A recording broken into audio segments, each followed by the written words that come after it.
Great Calcutta drama. CBI అనేది Calcutta municipal commissioner Rajiv కుమార్ని arrest చేయడానికి లేదా ఆయన మీద బలప్రయోగానికి వచ్చింది కాబట్టి ఆయనకు కాపాడడానికి ఆ రాష్ట్ర ముఖ్యమంత్రి తృణమూల్ కాంగ్రెస్ అధినేత్రి మమతా బెనర్జీ ఎస్ప్లనేడ్ ప్లేన్లో పెద్ద నిరాహార దీక్ష లేదా ధర్నా ఇలాంటి ఒక పెద్ద ప్రహసనం నడిపిస్తున్నారు. స్ట్రీట్ పాలిటిక్స్కు స్ట్రీట్ ఫైట్స్కు బాగా పెట్టింది పేరైనటువంటి మమతా బెనర్జీ ఒక రాజ్యాంగ సమస్యను దాదాపు మరొకసారి వీధుల్లోకి లాగి వివాదగ్రస్తం చేశారు. ఆమె గ్రేట్ ఫైట్ చేస్తున్నారు రాష్ట్రాల కోసం అని చెప్పి ఆంధ్రప్రదేశ్ ముఖ్యమంత్రి చంద్రబాబు నాయుడు దగ్గర నుంచి చాలామంది ఆమెను పూర్తిగా బలపరుస్తున్నారు. అయితే ఈరోజు సుప్రీంకోర్టు తీర్పు దాని మీద వచ్చింది. నేను ముందే దీని మీద చెప్పాను, ఈ ఇద్దరు కూడా లోపభూయిష్టంగా ఇద్దరు కూడా రాజకీయ దురుద్దేశాలతో వాళ్ళ ప్రయోజనాల కోసం వ్యవహరిస్తున్నారు తప్ప ఇందులో నిజాల కోసం వాళ్ళేమీ శ్రద్ధ పెట్టడం లేదని. శారదా కుంభకోణం అన్నది అలాగే రోజ్ వ్యాలీ కుంభకోణం అనేది 40,000 కోట్ల రూపాయలు. 40,000 కోట్లు అంటే ఊహించలేము. కొన్ని వేల లక్షల కుటుంబాలు మదుపరులు కూడా బలైపోయినటువంటి ఉదంతం ఇది. 2011, 12, 13 నుంచి కూడా నడుస్తున్నా ఇప్పటివరకు తేల్చలేదు. సిబిఐ తేల్చలేదు, మోడీ ప్రభుత్వం దాని మీద శ్రద్ధ పెట్టలేదు. మీరు ఎందుకు శ్రద్ధ పెట్టలేదని ప్రతిపక్షాలు, ముఖ్యంగా వామపక్షాలు, బెంగాల్లో సిపిఎం బలంగా ఉన్న పార్టీ కాబట్టి, మాజీ పాలక పార్టీ కాబట్టి వాళ్ళందరూ కూడా ఎంతో చేస్తున్నా కానీ మమతా బెనర్జీ కాపాడుకుంటూ వచ్చారు. ఆమె మంత్రులను అరెస్ట్ చేశారు, ఆమె పార్లమెంట్ సభ్యులను, పార్టీ అగ్రనాయకులను ఎంతోమందిని అరెస్ట్ చేశారు, దర్యాప్తు జరిపారు కానీ దాని లాజికల్ ఎండ్ వరకు దాన్ని తీసుకొని పోలేదు. ఇటువంటి సమయంలో ఇంకో 10 రోజుల్లోనో 15 రోజుల్లోనో ఎన్నికల నోటిఫికేషన్ వస్తుందనగా హఠాత్తుగా సిబిఐ అధికారులు కోల్కతా పోవడం, ఈ వెళ్ళిన వాళ్ళకు సహకరించకుండా కలకత్తా పోలీసులేమో సిబిఐ వాళ్ళ మీద పడడం, ఇది దేశ చరిత్రలో ఇంతవరకు మనం చూడనిది. ఇది రాష్ట్రాల హక్కుల కోసం జరిగే గొప్ప పోరాటం అని కొంతమంది, కాదు మమతా బెనర్జీ అరాచకమే అని కొంతమంది ఇట్లా మాట్లాడుతున్నారు. నిజానికి ఇందులో ఇద్దరు కూడా రాజకీయమైనటువంటి కపట నాటకం నడిపించారని మనం చెప్పాల్సి ఉంటుంది. పైగా మమతా బెనర్జీ చాలా కాలం వాజ్పేయి ప్రభుత్వంలో రైల్వే మంత్రిగా ఉన్నారు, కాంగ్రెస్ ప్రభుత్వంలో ఉన్నారు. కమ్యూనిస్టు వ్యతిరేకత ఆమెకు ప్రధానమైన తప్ప మిగిలినవన్నీ కూడా అనుబంధమైన కార్యక్రమాలే. తన అధికారంలో ఉండడం ఆమెకు ముఖ్యం. శారదా కుంభకోణము దాని నుంచి మీడియాలో పెట్టడం ఇవన్నీ మమతా బెనర్జీ చేసిన సంగతి, మమతా బెనర్జీ అనుయాయులు చేసిన సంగతి దేశమంతరికి కూడా తెలుసు. సిబిఐ దాని మీద ఆధారాలున్నా తగిన చర్యలు తీసుకోలేదు. హైకోర్టు, సుప్రీంకోర్టు చెప్పినా వాళ్ళు అడుగేయలేదు. ఇప్పుడు వెళ్ళారు. వాళ్ళు ఏమంటారు, మేము 2017 నుంచి ఇప్పటి వరకు అనేక సార్లు ఆ రాజీవ్ కుమార్ అనే ఆయనకు సమన్లు పంపించాం కానీ ఆయన దర్యాప్తుకు రాలేదు కాబట్టి మేము వెళ్ళి పట్టుకోవడానికి వెళ్ళామని వాళ్ళు అంటారు. ఇప్పుడు చివరకు సుప్రీంకోర్టు వీళ్ళిద్దరికీ కూడా చెంపపెట్టి, ఒక మోడీ గారికి ఒక చెంప, మోడీ ప్రభుత్వానికి లేదా సిబిఐకి ఒక చెంప వాయించింది. పశ్చిమ బెంగాల్ ప్రభుత్వ వైఖరికి కూడా ఒక చెంప దెబ్బ, మమతా బెనర్జీ కూడా ఒక చెంప దెబ్బ వచ్చింది. సుప్రీంకోర్టు ఈరోజు ఇచ్చిన తాజా ఉత్తర్వుల ప్రకారం రాజీవ్ కుమార్ అనే కమిషనర్, రాజీవ్ కుమార్ కమిషనర్గా కాదు, ఆ శారదా కుంభకోణం మీద దర్యాప్తు జరిపిన సిట్ అధికారిగా ఆ వివరాలు సిబిఐతో పంచుకోవాలి అని ఆదేశించింది. అయితే కలకత్తా వివాదగ్రస్తం అయిపోయింది కాబట్టి తటస్థ ప్రదేశంగా షిల్లాంగ్లో ఈ విచారణ జరపండి అని చెప్పి సుప్రీంకోర్టు సిబిఐకి అనుమతి ఇచ్చింది. కాబట్టి అక్కడ పైగా మమతా బెనర్జీ ఇక్కడ ధర్నా చేస్తున్నారు, డ్రామా చేస్తున్నారు, మంత్రివర్గ సమావేశం కూడా జరిపారు. ఒక్క రోజులోనే మంత్రివర్గ సమావేశం జరపడం అంటే ఇంకా అది నాటకీయతకు పరాకాష్ట అనాలి.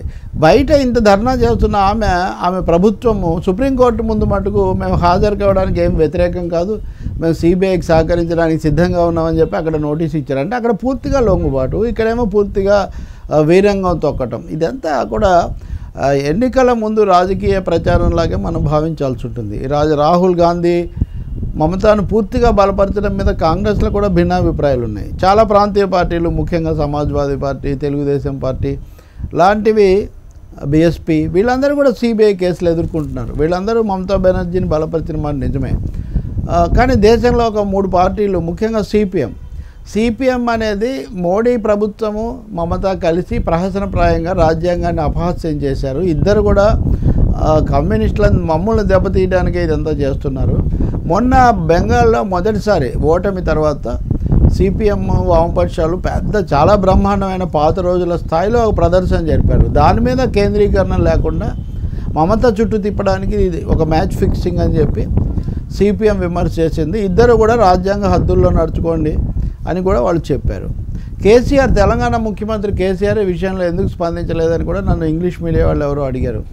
దీనికి మనం 2-3 కారణాలు చెప్పొచ్చు. ఒకటి, మిగతా మమతలాగా చంద్రబాబు లాగా కేసీఆర్ ఒక బీజేపీకే వ్యతిరేకమని చెప్పట్లేదు. నేను బీజేపీకి కాంగ్రెస్కి వ్యతిరేకమని కూడా ఆయన చెప్తున్నారు.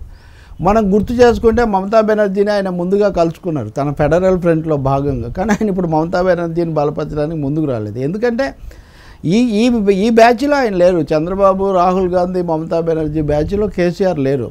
రెండవది, కొంతమంది అంటారు కదా ఆయన మీద కూడా సిబిఐ దర్యాప్తులు జరుపుతుంది కాబట్టి కొంచెం అణిగిమణిగి ఉన్నారని. నిజానికి ఆయన మీద ఒకటి ఎలుగుబంటి సోనియా వ్యవహారము, రెండవది సహారా, ఇవి రెండు ఉన్నప్పటికీ కూడా అవి ఇప్పటికిప్పుడు ముఖ్యమంత్రి అంతగా హడలిపోవాల్సినంత తీవ్రమైన వ్యవహారాలు కాదనేది నాతోనే ఇంటర్వ్యూలో అవి దర్యాప్తు చేస్తున్న వాళ్ళు కూడా చెప్పినటువంటి పరిస్థితి ఉంది. కాబట్టి నా ఉద్దేశం వ్యూహాత్మకంగానే కేసీఆర్ ఇక్కడ కాంగ్రెస్తో కలవరు. ఆయన ముఖ్యంగా ఆయన ప్రతిపక్షం, ఆయన ప్రధాన ప్రత్యర్థి కాంగ్రెస్ కాబట్టి ఆయన కాంగ్రెస్తో కలవరు. కానీ రాష్ట్రాల హక్కుల కోసం మటుకు టీఆర్ఎస్ కూడా శ్రద్ధ పెట్టాల్సిన అవసరం ఉంది. అలాగే నవీన్ పట్నాయక్ విషయానికి వస్తే ఆయన ఏదో లాంఛనంగా జాగ్రత్తగా ఆచితూచి ఒక ప్రకటన ఇచ్చి ఒరిస్సా ప్రభుత్వం బయటపడింది.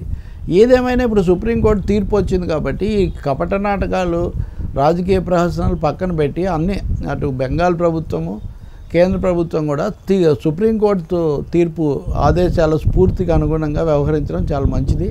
కావాల్సింది కుంభకోణంలో డబ్బు మింగిన వాళ్ళతో కక్కించడం, దోషులను శిక్షించడం, ఆ డబ్బు మళ్ళీ తిరిగి వాళ్లకు చేరే విధంగా చర్యలు తీసుకోవడం. ఆ దిశలో వీళ్ళు చేస్తారా, లేకపోతే దీన్ని ఇంకా ఒక రాజ్యాంగ వ్యవహారంగా సాగదీస్తారా మనం చూడాలి. చంద్రబాబు నాయుడు, మమతా బెనర్జీ ఇద్దరు సిబిఐ మా రాష్ట్రంలో రాకూడదు, జనరల్ పర్మిషన్ మేము ఉపసంహరించుకుంటున్నాం అన్నారు. జనరల్ పర్మిషన్ ఉపసంహరించుకోగలరు కానీ కోర్టు ఆదేశాలను కాదనగలిగిన శక్తి ఏ రాష్ట్ర ప్రభుత్వానికి లేదు, కేంద్ర ప్రభుత్వానికి కూడా లేదు. ఇదివరకు జగన్మోహన్ రెడ్డి మీద దర్యాప్తు కూడా కోర్టు ఆదేశాల ప్రకారమే జరుగుతూ ఉంది.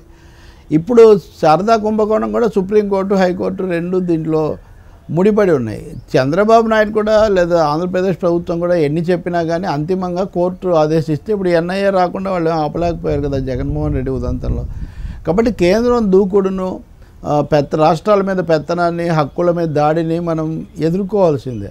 కానీ అదే సమయంలో విలువలను కాపాడడము, కుంభకోణాలు లేకపోతే పన్ను ఎగవేతలు, బకాయిలు తీసుకొని బ్యాంకులను ముంచిన వాళ్ళు, వీళ్ళ మీద చేసేటటువంటి దాడులు, దర్యాప్తులకు అడ్డుపడ్డం మటుకు అది ప్రజల కోసం కాదు.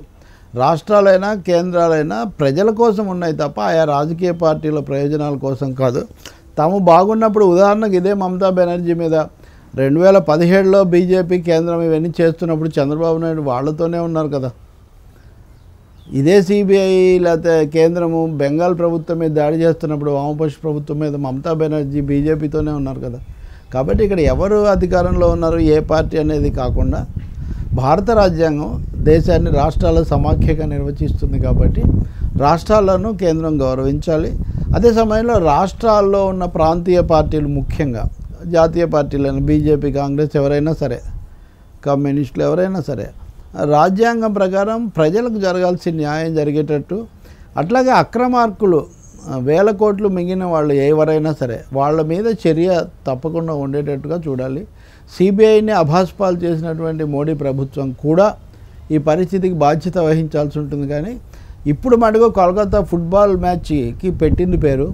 ఈ ఫుట్బాల్ మ్యాచ్లో కప్పు మమతా బెనర్జీకి వచ్చిందని అనుకున్నారు. కానీ సుప్రీంకోర్టు కొట్టినటువంటి చెంపదెబ్బతో ఆ కప్పు కాస్త తప్పుకొని పోయిందని మనం చెప్పక తప్పదు.